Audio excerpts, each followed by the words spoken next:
नमस्कार विद्यार्थी मित्रों, एमएस ई नॉलेज हब में आप सर्वનું हार्दिक स्वागत है। અમે તમને આપીએ છીએ સંપૂર્ણ સચોટ અને વિશ્લેષિત માહિતી। તો મિત્રો, આ વર્ષ એટલે કોવિડ-19 નું વર્ષ અને આ વર્ષે ઘણું બધું ઉથલપાથલ થઈ ગયું, ઘણી બધી બાબતોની અંદર ફેરફાર થયો। તો તેવી જ એક બાબત છે બોર્ડની એક્ઝામ, ધોરણ 10 અને ધોરણ 12 ની બોર્ડની એક્ઝામ, બોર્ડની પરીક્ષાઓ। તો બોર્ડની परीक्षा जो धोरण 12 ની લેવાવાની છે તે મે મહિનામાં લેવાવાની છે અને 10 મેના રોજ એટલે કે 10/5/2021 ના રોજ તારીખ 10/2021 ના રોજ એકાઉન્ટ્સ નું પેપર છે। કોમર્સ ની અંદરનો મહત્વનો સબ્જેક્ટ એટલે કે એકાઉન્ટ્સ અને એકાઉન્ટ્સ ની આપણે સંપૂર્ણ તૈયારી કરાવવાના છે। આગળના એક લેક્ચર ની અંદર આપણે एकाउंट्स નું બ્લુપ્રિન્ટ જોઈ હતી, વિષય એના જે પ્રકરણો પ્રમાણેનો ગુણભાર ને બધું જોયું। તો આપણે એકાઉન્ટ્સ ની તૈયારી બોર્ડની પરીક્ષાને ધ્યાનમાં રાખીને કરવાની છે। તો એ કઈ રીતે? તો કે પ્રશ્ન પ્રમાણે, વિભાગ પ્રમાણે, વિભાગ A અને B અત્યારે આપણે નથી કરતા। A વિભાગ જે છે એ આપણે વિકલ્પોનો અને B વિભાગ જે છે શોર્ટ ક્વેશ્ચનનો જે છે એ આપણે અત્યારે નથી કરતા। विभाग सी थी आप स्टार्ट करिए छे कारण के एमांथी दाखलाओ जे छे ए शुरू थाय छे। तो विभाग सी नी अंदर 3 गुणना दाखला पूछाय छे जे आपणे शुरुआत आजे करवानी छे। तो धोरण 12 कॉमर्स 70% अभ्यासक्रम मुजब बोर्डना माळखा प्रमाणेनी આપણે મે 2021 ની બોર્ડની જે પરીક્ષા છે પરીક્ષાની આપણે તૈયારી કરવાની છે। बोर्ड एग्जाम की तैयारी में विभाग सी में 3 गुणना दाखलाओ पूछाय छे। एमांना 2 दाखला जे छे ए विभाग पुस्तकनो विभाग 1 में प्रकरण नंबर 1 मांथी आवशे। मित्रों, दाखला नंबर प्रश्न नंबर 31 અને 32 नंबरनो जे दाखलो छे ए पहला प्रकरणमांथी आवशे। तो कया प्रकारना दाखला जे छे ए पूछाई शके छे एनो આપણે અભ્યાસ કરીશું અને એવું જ આપણે ત્યાં ભણવાનો પ્રયત્ન કરવાનો છે કે જે પરીક્ષાની અંદર પૂછાય છે, જે નથી પૂછાતું એ કટપણ થયું છે 30% ની અંદર અથવા તો એ દર વર્ષે કોઈ પૂછાવાની શક્યતા નથી હોતી। એટલે જે પૂછાવાની શક્યતા છે એવા દાખલાનો આપણે અભ્યાસ કરવાનો છે મિત્રો। તો पेज नंबर पाना नंबर 30 पर पुस्तक ની અંદર पुस्तक માં विभाग 1 માં एकाउंट માં पुस्तक માં पाना नंबर 30 पर ના જે દાખલાઓ સ્વાધ્યાયના દાખલા આપેલા છે, સ્વાધ્યાય અને ઉદાહરણ આટલા આના દાખલાઓ આપણે કરવાના છે। સ્વાધ્યાય અને ઉદાહરણના દાખલા કરવાના છે જે 3 ગુણની અંદર પૂછાય છે। 2 દાખલા પૂછાવાના છે। तो ત્રીજો પ્રશ્ન છે એને અંદર 10 દાખલાઓ આપેલા છે, 11 દાખલાઓ આપેલા છે। તો એમાંથી પહેલો દાખલો જે છે એ આપણે લઈએ મિત્રો। તો કે ઉપાડ પર વ્યાજ। હવે મૂડી પર વ્યાજ અને ઉપાડ પર વ્યાજ। મૂડી એટલે ધંધાનો માલિક ધંધા માટે રોકડ માલ કે મિલકત લાવે એને મૂડી કહેવાય અને ધંધાનો માલિક ધંધામાંથી જે રોકડ માલ કે મિલકત લઈ જાય છે એને ઉપાડ કહેવામાં આવે છે। तो उपाड़ पर व्याजना जे छे ए प्रश्नो पूछाय छे मित्रों। उपाड़ पर व्याज, उपाड़ पर व्याज, उपाड़ पर व्याज। हवे उपाड़ पर व्याज गणवानी रीत तो के तमने खाली वार्षिक टकावारी आपी होय, वार्षिक टकावारी आपी होय तो તમે શું કરો છો કે ભાઈ મૂળ રકમ ગુણ્યા ટકા છેદમાં 100 એટલે જે કાંઈ આવે એને વાર્ષિક વ્યાજ ગણવામાં આવે છે। પણ તમને એવું કહેવામાં આવ્યું હોય કે દર મહિનાની શરૂઆતમાં ભાગીદાર ઉપાડ કરે છે, દર મહિનાની 15 તારીખે ભાગીદાર ઉપાડ કરે છે કે દર મહિનાની છેલ્લી તારીખે ઉપાડ કરે છે, મહિનાના અંતે ઉપાડ કરે છે, આખા વર્ષ દરમિયાન ઉપાડ કરતો હોય છે। તો એવા દાખલા જે છે એ પૂછાય છે મિત્રો। એની પહેલા આપણે એક નોંધ લખવી પડશે કે ઉપાડ પર વ્યાજ જે છે એના માટે दर महीनानी शुरुआत में उपाड़ करे तो तमारे याद रखवानुं छे 78/12 હવે આ કઈ રીતે આવે છે એની ગણતરી આખી અલગ છે, પણ તમારે અહીંયા માત્ર આ સંખ્યા યાદ રાખવાની છે। દર મહિનાની 15મી તારીખે ઉપાડ કરે તો યાદ રાખવાનું છે 72/12 અને દર મહિનાની 30મી તારીખે એટલે કે આખરે ઉપાડ કરે તો તમારે યાદ રાખવાનું છે 66/12। આટલી વસ્તુ તમારે યાદ રાખવાની છે મિત્રો। હવે આની અંદર બીજું કોઈ માહિતી હશે એ આપણે જોશું। દર મહિનાની શરૂઆતમાં પહેલી તારીખે હોય તો 78/12, 15મી તારીખે હોય અર્ધ વચ્ચે હોય તો 72/12 અને 30મી તારીખે હોય તો 66/12। આ વસ્તુ યાદ રાખવાની છે। હવે આપણે દાખલા નંબર 1 જોઈએ તો કે એક ભાગીદાર પેઢીમાંથી દર મહિનાની અંતે, અંડરલાઈન કરો મિત્રો, દર મહિનાને અંતે એક સરખી રકમનો ઉપાડ કરે છે। જો આ શબ્દ હોવો ખૂબ જરૂરી છે, એક સરખી રકમનો ઉપાડ કરે છે। વર્ષના અંતે કુલ વાર્ષિક ઉપાડ 12000 કરેલ છે।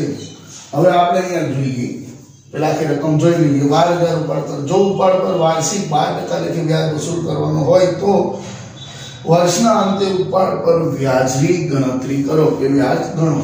તો વાર્ષિક ઉપાડ કરે છે, વાર્ષિક ઉપાડ કેટલો કરે છે? દાખલા નંબર 1 વાર્ષિક ઉપાડ કરે છે 12000। તો વાર્ષિક ઉપાડ 12000 કરતો હોય પણ આપણે દર મહિનાનું જોવાનું, તો વર્ષમાં કેટલા મહિના હોય? 12। તો માસિક ઉપાડ કઈ રીતે આવશે? 12000/12 એટલે માસિક ઉપાડ થશે 100।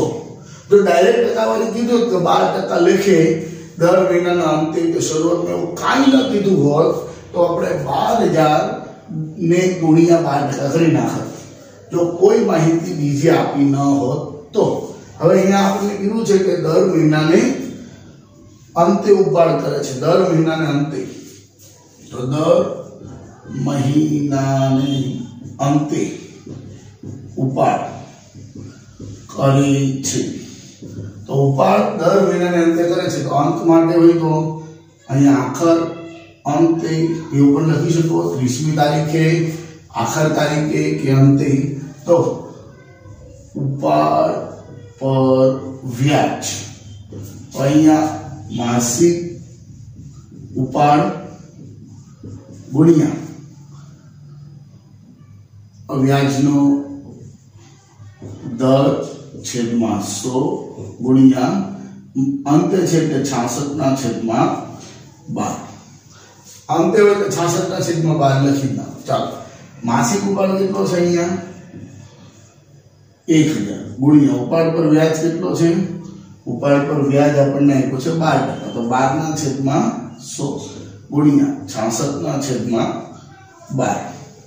હવે જો તમે એક રીતે ઉડાડો તો 12 ઉડી જાય, અહીંયા 2 મીંડા ઉડે, આ 2 મીંડા ઉડે, એટલે 10 ગુણ્યા 66 એટલે 660। એટલે ઉપાડ પર વ્યાજ કેટલો આવે? 660। હવે આનો દાખલો હોય અને એવું કહ્યું હોય કે દર મહિનાની પહેલી તારીખે ઉપાડ કરે છે।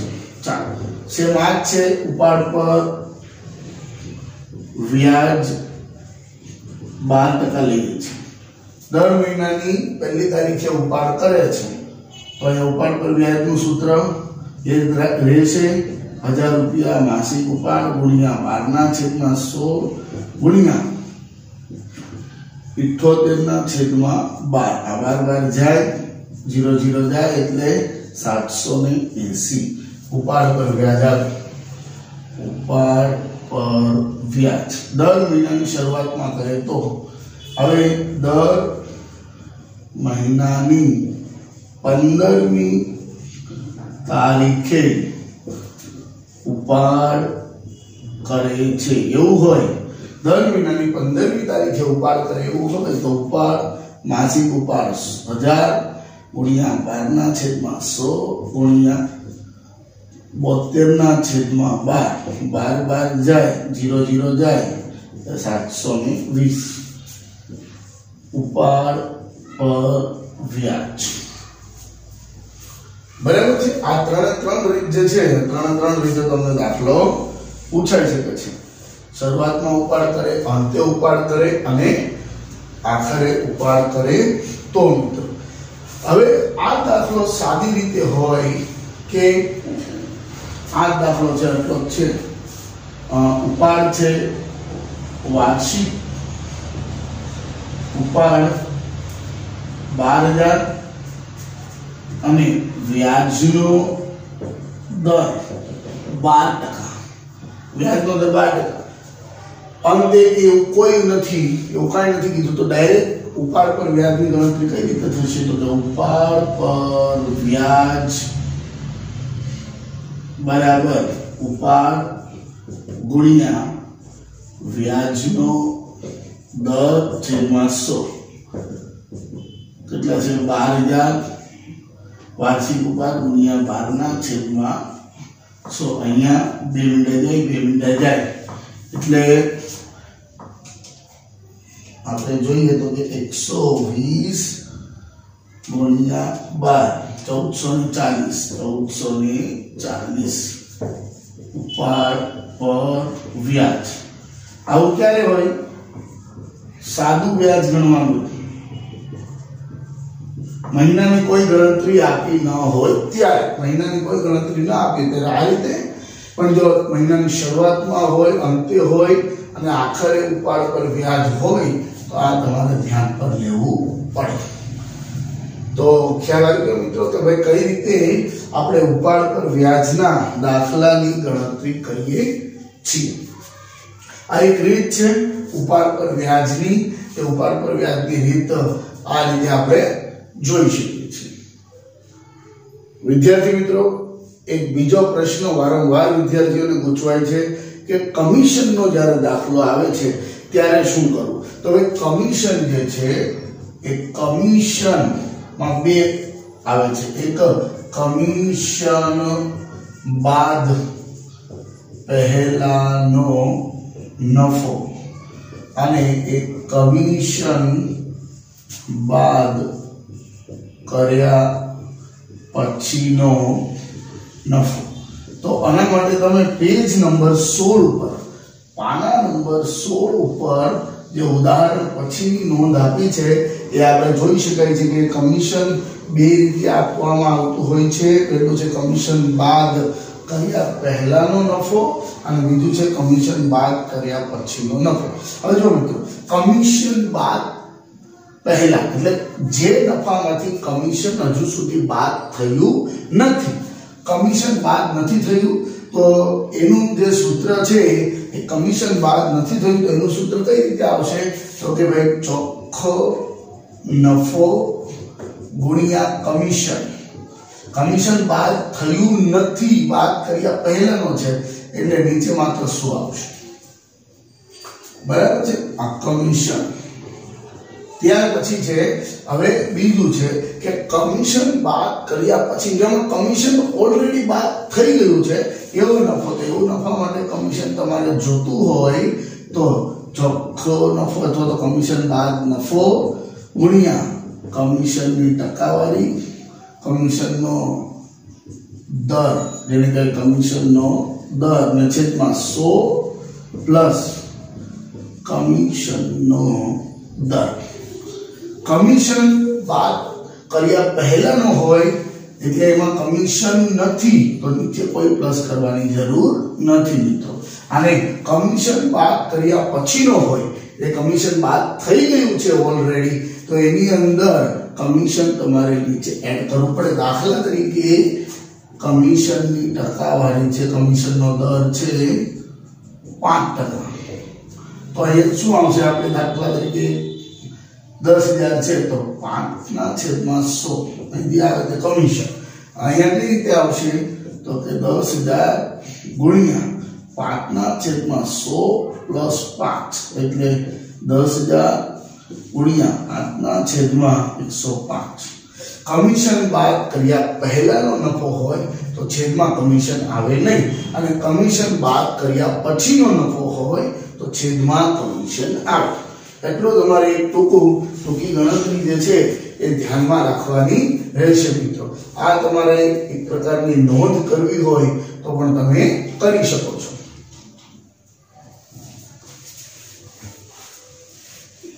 હવે જ્યારે પણ તમારે કોઈ સૂત્ર કે નોંધ કરવી હોય તો વિડીયોને પોઝ કરી અને તમે નોંધ કરી શકો છો મિત્રો. હવે ત્યાર પછી આપણે જોઈએ તો કે ઉદાહરણ નંબર 15 જો ઉદાહરણ નંબર 15 ની અંદર પેજ નંબર 15 ઉપર પાના નંબર 15 ઉપર ઉદાહરણ નંબર 2 આપેલું છે. હંસા, હિતેશ અને વિજય એક ભાગીદારી પેઢીના ભાગીદારો છે. તેમનું મૂડીનું પ્રમાણ આપ્યું છે 3/2. હિતેશને તેનું કમિશન આપ્યા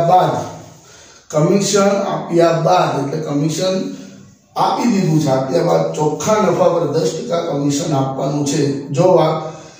જો વર્ષના અંતે પેઢીનો નફો 1,65,000 થાય તો હિતેશને કુલ કેટલી રકમ મળવા પાત્ર બને? હવે પહેલી વસ્તુ તો અહીંયા તમને મૂડીનું પ્રમાણ આપ્યું છે.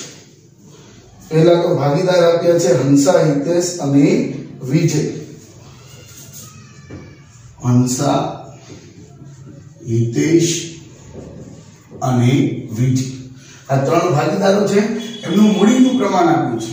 મૂડીનું પ્રમાણ તમને આપ્યું છે 3/2.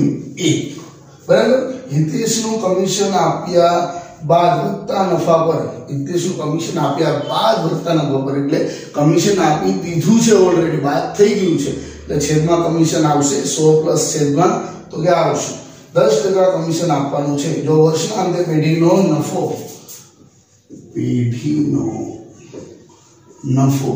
1,65,000 છે તો આમાં તમારે હિતેશનો ભાગ કેટલો આવે છે એ હિતેશનો ભાગ મેળવવાની જરૂર છે મિત્રો. હવે જો મિત્રો તમને અહીંયા મૂડીનું પ્રમાણ આપ્યું છે, બહુ ખાસ ધ્યાનમાં રાખો. તો પહેલા તો આપણે કમિશન આ જે પેઢીનો નફો છે એ પેઢીના નફામાં કમિશન હશે કે નહીં હોય પહેલા નક્કી કરવા. અહીંયા શું તમને આપ્યું છે કે ભાઈ પેઢીનો નફો છે એમાં આપ્યું છે કે હિતેશને તેનું કમિશન આપ્યા બાદ વધતા નફા પર 10% કમિશન આપવાનું છે. તો અહીંયા તમને વર્ષના અંતે પેઢીનો જે નફો આપ્યો છે 1,65,000 તો એમાંથી પહેલા કમિશનની ગણતરી કરવી પડે. તો કમિશનની ગણતરી કમિશન બરાબર નફો ગુણ્યા કમિશન છેદમાં 100 પ્લસ કમિશન. હવે 100 પ્લસ કમિશન કેમ આવ્યું? આગળ જો અંડરલાઈન કરો. હિતેશને તેનું કમિશન આપ્યા બાદ વધતા ચોખ્ખા નફા.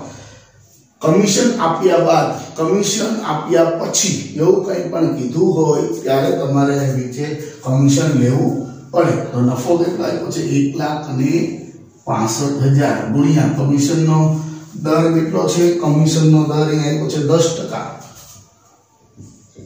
કમિશન 10% નો દર છે તો 10/100 પ્લસ 10 એટલે 1,65,000 ગુણ્યા 10/110 તો 1,65,000 ગુણ્યા 10/110 કરીએ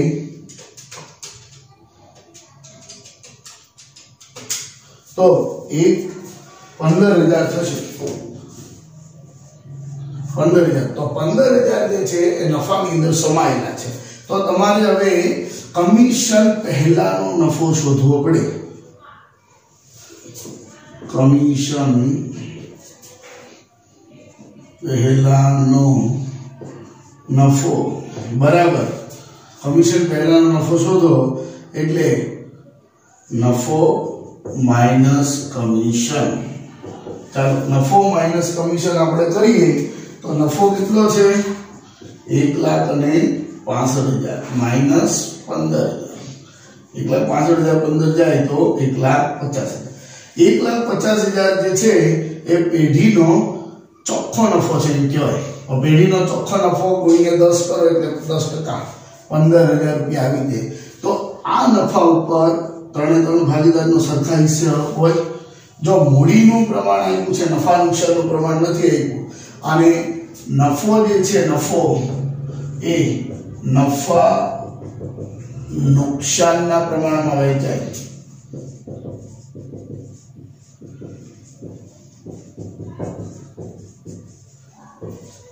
નફો જે છે નફા નુકસાનના પ્રમાણમાં વહેંચાય, એને મૂડીના પ્રમાણ સાથે કાંઈ લેવા દેવા નથી. તો એ નફો છે 1,50,000. તો ત્રણ ભાગીદાર છે તો ત્રણેયને સરખા પ્રમાણમાં વહેંચાશે. હંસા, હિતેશ અને વિજય. ચાલો 1/1. 1,50,000 છે. 1,50,000 ગુણ્યા 1/3 કરો એટલે 50,000. આને પણ 50,000, આને પણ 50,000. તો અહીંયા હંસાને કેટલા મળવા પાત્ર છે? હંસા બરાબર હંસા હિતેશ છે, સોરી હિતેશ ને મળવા પાત્ર રકમ. તો ચાલો હિતેશ ને કેટલી મળવા પાત્ર છે? તો હિતેશ નફો પ્લસ કમિશન. નફો કેટલો મળે છે? 1,50,000 પ્લસ કમિશન કેટલું છે? 15,000. એટલે 65,000 રૂપિયા જે છે એ હિતેશને મળવા પાત્ર છે. હિતેશને કુલ રકમ મળવા પાત્ર કેટલી? 65,000. હવે આ જે દાખલો જે 3 સ્ટેપમાં થાય. પહેલું કમિશનની ગણતરી, બીજું જે છે એ કમિશન પહેલાના નફાની ગણતરી, અને ત્રીજું ભાગીદારને મળવા પાત્ર રકમ. એવી રીતે હંસાને કેટલા મળશે? હંસાને 50,000 મળશે, વિજયને પણ 50,000, હિતેશને 65,000. ત્રણેયનો સરવાળો કરો એટલે 1,65,000 થઈ જશે. તો આ રીતે 3 સ્ટેપની અંદર ગણતરી થાય છે.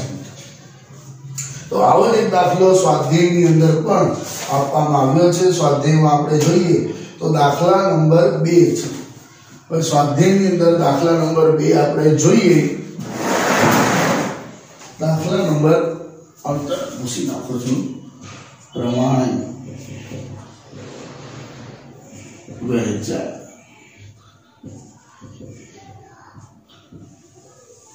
દાખલા નંબર 2 ની આપણે ગણતરી કરીએ મિત્રો, તો અમૃતા અને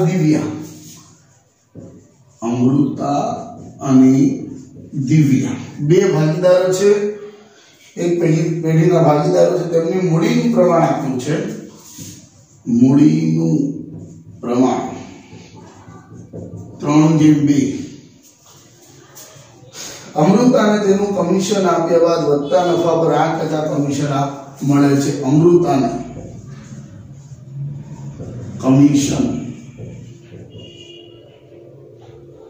મળે છે. ચાલો અમૃતાને કમિશન મળે છે કે વધતા નફા પર, એટલે છેદમાં કમિશન આવશે.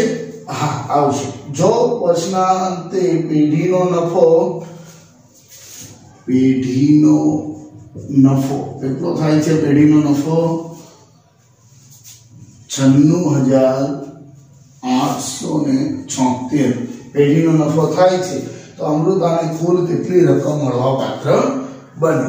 હવે આ પેઢીના નફામાં કમિશન હશે? તો કે હા કમિશન હશે. તો પહેલા આપણે કમિશન બાદ કરવું પડશે. તો કમિશનની ગણતરી પહેલી થાય. કમિશનની ગણતરી, ચાલો કમિશન બરાબર નફો ગુણ્યા કમિશન છેદમાં 100 પ્લસ. હવે હજી એક વખત વાંચી લે આપણે. અમૃતાને તેનું કમિશન આપ્યા, કમિશન બાદ કર્યા પછીના ચોખ્ખા નફા પર, હવે એનું કમિશન બાદ કર્યા પછી એટલે કે કમિશન આપ્યા પછી, કમિશન બાદ કર્યા પછી એટલે છેદમાં કમિશન આવશે. કમિશન બાદ કર્યા પછીનો નફો તમને આપવામાં આવ્યો છે એટલે કમિશન કેટલો આપવામાં આવ્યો છે બાદ કર્યું 96,876 ગુણ્યા કમિશનનો દર કેટલો છે કમિશનનો દર છે 8% એટલે 8/108 લખાય 8/108 તો આપણે એ ગણતરી કરીએ 96,876 ગુણ્યા 8/108 એટલે 71,76 આવે કમિશન જે છે કેટલું આવશે કમિશન 71,76 કમિશન આવે હવે સ્ટેપ નંબર 2 સ્ટેપ નંબર 2 માં શું કરવાનું કમિશન પહેલાનો નફો કમિશન બાદ કર્યા પહેલાનો નફો તમારે શોધવાનો તો કમિશન પહેલાનો નફો બરાબર કમિશન સાથેનો નફો કમિશન સહિત નફો માઈનસ કમિશન ચાલો કમિશન સહિતનો નફો કેટલો છે 96,876 માઈનસ કમિશન 71,76 કમિશન આવ્યું તો હવે એમાંથી બાદ કરો 96,876 માઈનસ 71,76 એટલે 89,700 કમિશન બાદ કર્યા પછીનો નફો આવે ત્રીજું નફાની ભાગીદારને મળતો નફો કે નફાની વહેંચણી એ ભાગીદારને મળતો નફો ચાલો બે ભાગીદાર છે 82,700 બે ભાગીદાર છે કોણ કોણ છે તો બે એક છે અમૃતા અને એક છે દિવ્યા ચાલો અમૃતાને કેટલો મળે તો કે મૂડીના પ્રમાણમાં મળે નહીં મૂડીના પ્રમાણમાં મળે નહીં નફા નુકસાનના પ્રમાણ નફા નુકસાનનું પ્રમાણ આપ્યું છે નથી આપ્યું નફા નુકસાનનું પ્રમાણ જ્યારે આપ્યું ન હોય ત્યારે તમારે કેટલું લેવું પડે સરખા પ્રમાણ લેવું પડે 1:1 એટલે નફા નુકસાનનું પ્રમાણ 1:1 થશે હવે 89,700 ને 1/2 વડે ભાગ્યા 2 એટલે 44,850 બે વચ્ચે 44,850 વહેંચાઈ જાય છે હવે કમિશન કોને મળે છે તો કે કમિશન અમૃતાને મળે છે તો એમાં કમિશન પ્લસ થશે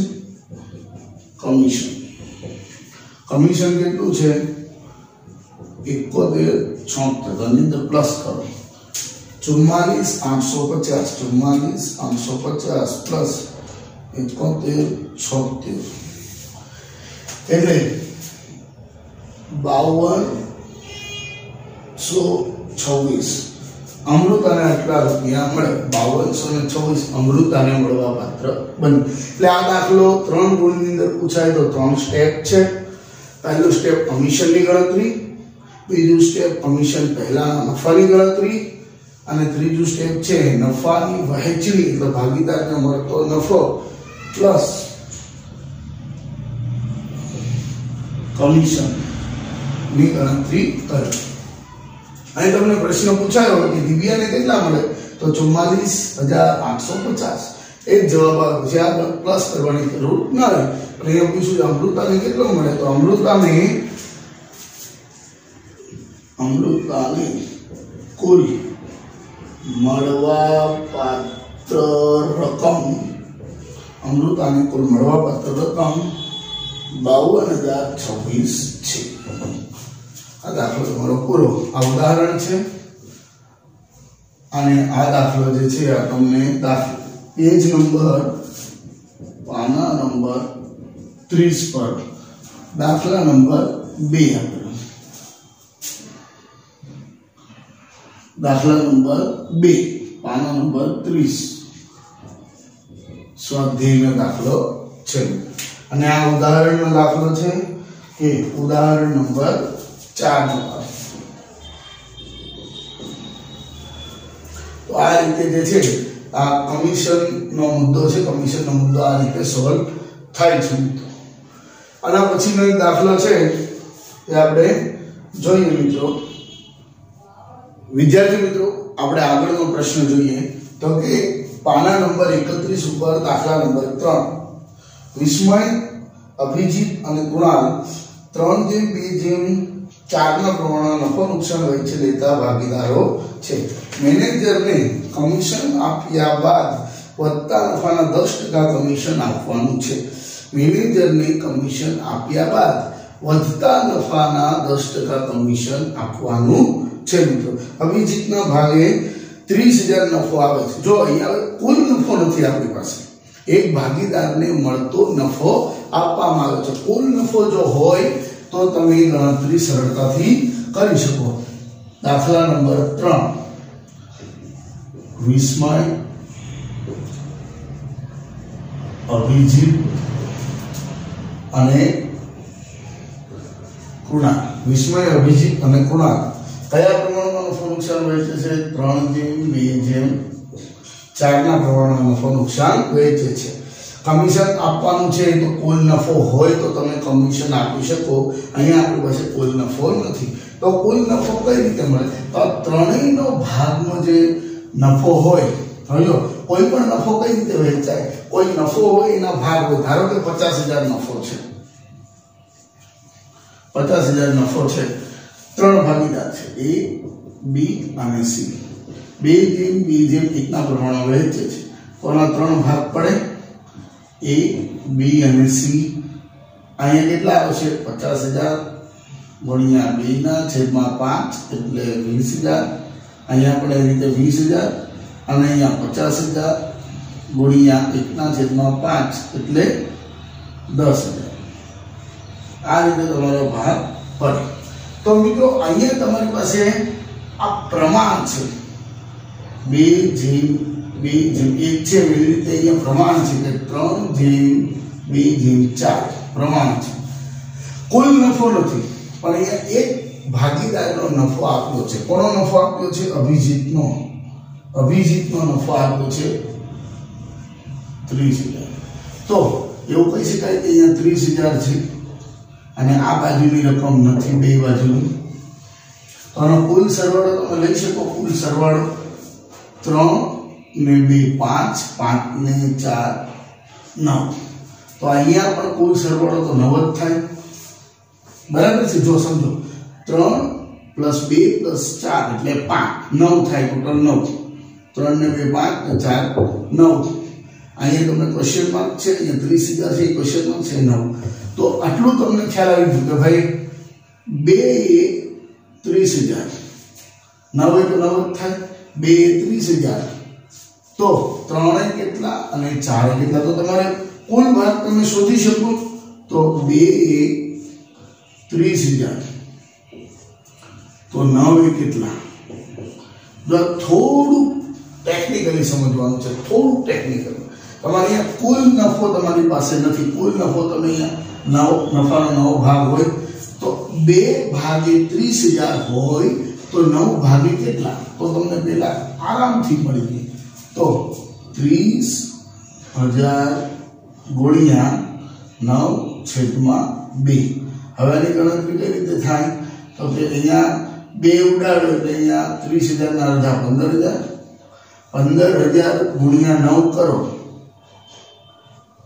15,000 ગુણ્યા આપણે 9 કરીએ તો મિત્રો 15,000 ગુણ્યા 9 એટલે 1,35,000 રૂપિયા આવે. ગણતરી કરી લેવી જોઈએ, ભૂલ ન થાય. કેલ્ક્યુલેટર છે આપણી પાસે. ચાલો પણ 1,35,000 આવ્યું તો કુલ નફો આપણી પાસે 1,35,000 આવી ગયો. કુલ નફો.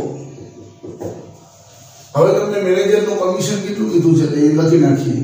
મેનેજરને કમિશન, ચાલો તો કુલ નફો છેદમાં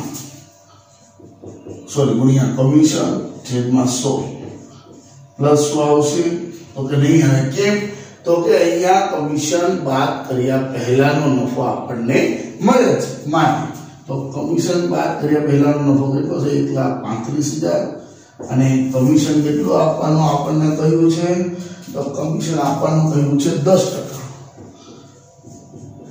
કરો એટલે 13,500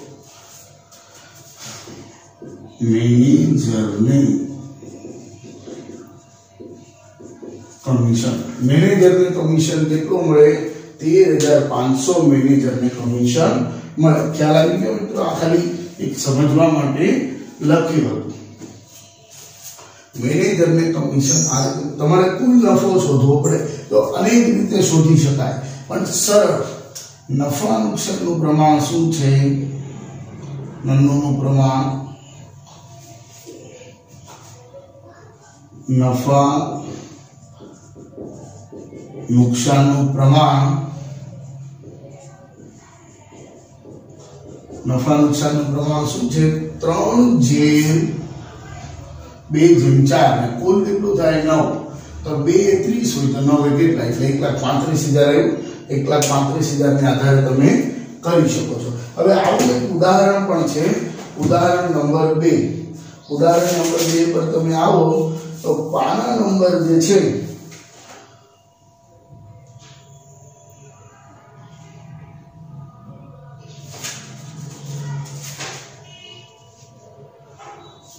उदाहरण नंबर 3 जो उदाहरण नंबर 3 पर आओ पाना नंबर 16 पर उदाहरण नंबर 3 पाना नंबर 16 એની ઉપર આવો તો તમને જોવા મળશે કે જયેશ સુરેશ અને પંકજ નફા નુકસાનનું પ્રમાણ વહેંચતા ભાગી વહેંચે છે જયેશ સુરેશ અને પંકજ 6/2/3 નફા નુકસાન વહેંચે છે મેનેજરને કમિશન બાદ કર્યા પછીના નફા પર 10% લેખે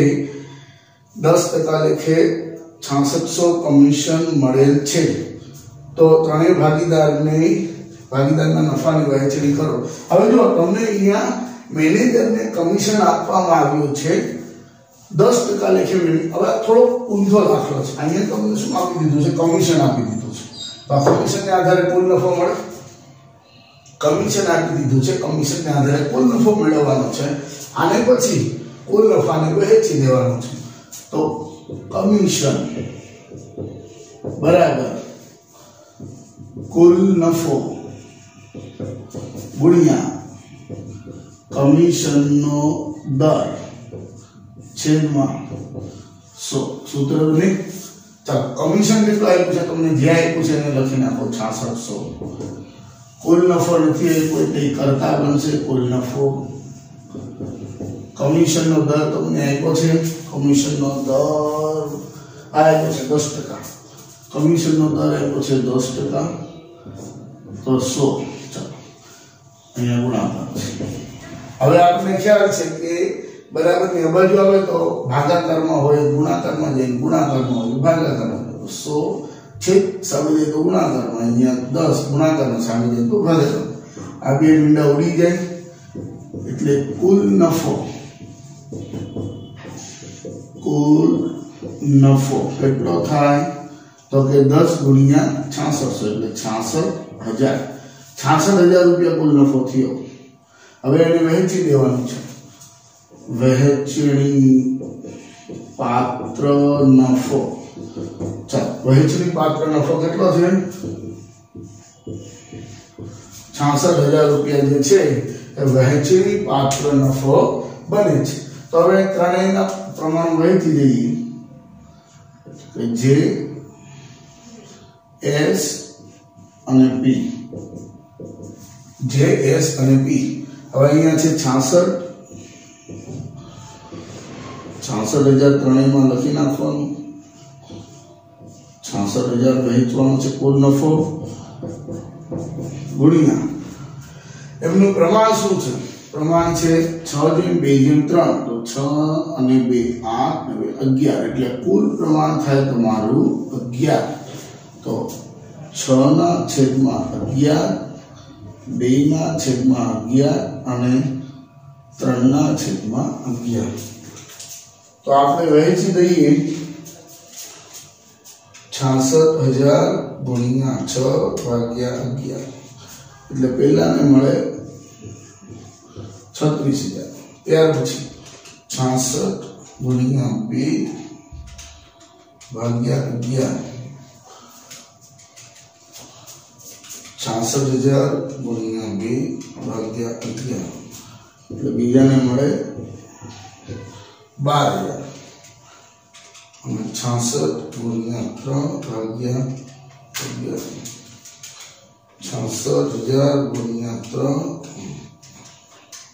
એટલે 18,000. ત્રણેયનો સરવાળો કરો તો 66,000 રૂપિયા કુલ થાય. તો આ જે દાખલો છે એ બીજી રીતે ઊંધી રીતે પૂછાયો છે. આપણો ચોપડીનો સ્વાધ્યાયનો દાખલો છે, બરાબર છે. અને આ જે છે એ આપણા ઉદાહરણ છે, ઉદાહરણ નંબર 3. અહીંયા તમને કમિશન આપ્યું છે, એના ઉપરથી કુલ નફો શોધો. અને અહીંયા જે છે એ તમને એક ભાગીદારનો ભાગ આપ્યો છે, એના ઉપરથી કુલ નફો શોધો. આ કુલ નફો કઈ રીતે મળે? કુલ નફો આ બે રીતે મળે. એક ભાગીદારનો ભાગ આપ્યો હોય તો, અને મેનેજરને કમિશન આપ્યું હોય તો એના આધારે પણ જે છે એ મળી શકે. તો મિત્રો, આપણે એટલા દાખલા આજના લેક્ચરની અંદર જોયા છે. હજી આવા બીજા 3 ગુણના દાખલા નેક્સ્ટ લેક્ચરની અંદર જોઈશું. બરાબર તમને સમજાઈ ગયું હશે, ન સમજાયું હોય તો કમેન્ટ્સ કરીને પણ તમે પૂછી શકો છો. અને મારા ઇન્સ્ટાગ્રામ આઈડીની લિંક તથા વોટ્સઅપ ગ્રુપની લિંક પણ આના ડિસ્ક્રિપ્શનની અંદર આપણે મૂકી દઈશું, જેથી કરીને તમે એમાં પણ કોઈ પ્રશ્ન, કોઈ ડાઉટ હોય તો પૂછી શકો છો. મિત્રો, આપણી આ ચેનલ છે તમને સંપૂર્ણ એકાઉન્ટ સ્ટેટ ઇકોબીએની તૈયારી કરાવશે. જો તમને આ વિડીયો ગમ્યો હોય તો વિડીયોને લાઈક કરો, વધુમાં વધુ મિત્રો, વિદ્યાર્થી મિત્રો સુધી વિડીયોને પહોંચાડો, શેર કરો, અને ચેનલ પર નવા હો તો ચેનલને સબસ્ક્રાઇબ કરો. મિત્રો, વિડીયો ગમ્યો હોય તો વિડીયોને લાઈક કરો. દાખલો આવડી ગયો હોય, રીત સહેલી લાગી હોય તો પણ વિડીયોને લાઈક કરો. અને તમને કોઈ કન્ફ્યુઝન હોય, કોઈ પ્રશ્ન હોય, કોઈ સમસ્યા લાગતી હોય તો તમે કમેન્ટ્સ કરો. અને ડિસ્ક્રિપ્શનની અંદર અમારી તમામ સોશિયલ મીડિયા પ્લેટફોર્મની લિંકો આપેલી છે. Instagram, WhatsApp group, Telegram group, અને એની ઉપર જઈને તમે અમને ફોલો પણ કરી શકો છો. અને આને લગતો કોઈ પણ પ્રશ્ન હોય તો તે તમે અમને એ પ્લેટફોર્મ પર પૂછી શકો છો. જો મિત્રો, આ વિડીયો નિઃશુલ્કપણે માત્ર તમારા માટે બનાવવામાં આવ્યો છે. બોર્ડની એક્ઝામને ધ્યાનમાં રાખીને જે પ્રકરણ પ્રમાણે, દાખલા પ્રમાણે જે પૂછાય છે, જેવા દાખલા પૂછે એવી આપણે તૈયારી કરાવવાના છે. એટલા માટે કહું છું કે ચેનલને સબસ્ક્રાઇબ કરો. જો નવા હો તો ચેનલને સબસ્ક્રાઇબ કરો, બેલ આઇકોનને દબાવો, જેથી કરીને આપણે તમને જે છે વિડીયો લેક્ચર જે છે એ મળી જાય. અને તમારા મિત્રોની અંદર, વિદ્યાર્થી મિત્રોની અંદર આ વિડીયોને પહોંચાડો, જેથી કરીને વિદ્યાર્થી મિત્રો જે છે આ વિડીયો મારફતે શીખી શકે. આમાંથી જો અમુક વિદ્યાર્થીઓ પણ જો શીખશે અને બોર્ડની અંદર સારું રિઝલ્ટ આવશે તો એ અમારા માટે ગર્વની વાત કહેવાશે. અને અમે અમારી જે મહેનત છે એ મહેનત સાર્થક બનશે. મિત્રો, આ ચેનલ માત્ર વિદ્યાર્થીઓ માટે જ બનાવવામાં આવી છે, અને વિદ્યાર્થીઓને અમે પ્રોત્સાહન આપવા માટે જ આ ચેનલ બનાવી છે. નિઃશુલ્કપણે છે, એટલે ચેનલને સબસ્ક્રાઇબ કરી લેજો મિત્રો. અને આ ચેનલ ઉપર આપણે ભરતીને લગતા ન્યૂઝ એને પણ માહિતી મૂકતા રહીએ છીએ. અપડેટ કોઈ આવે તેની પણ માહિતી મૂકીએ છીએ, જેથી કરીને ધોરણ 12 પછી વિદ્યાર્થીને ધારો કે કોઈ કોમ્પિટિટિવ એક્ઝામની તૈયારી કરવી હોય તો એને બીજી ચેનલ પર ન જવું પડે. આપણી ચેનલ પરથી જ એને કોમ્પિટિટિવ એક્ઝામની તૈયારી મટીરિયલ, વિડીયો મળી રહે એવી પણ સુવિધા છે મિત્રો. પણ વિદ્યાર્થી મિત્રો માટે તો બોર્ડની જે એક્ઝામ છે એને લક્ષી આપણે તૈયારી કરાવી છે. તો વિડીયોને લાઈક કરવાનું ભૂલતા નહીં, ચેનલને સબસ્ક્રાઇબ કરી નાખજો અને તમારા મિત્રોમાં શેર કરી દેજો. મળીએ મિત્રો બીજા વિડીયો લેક્ચરની અંદર.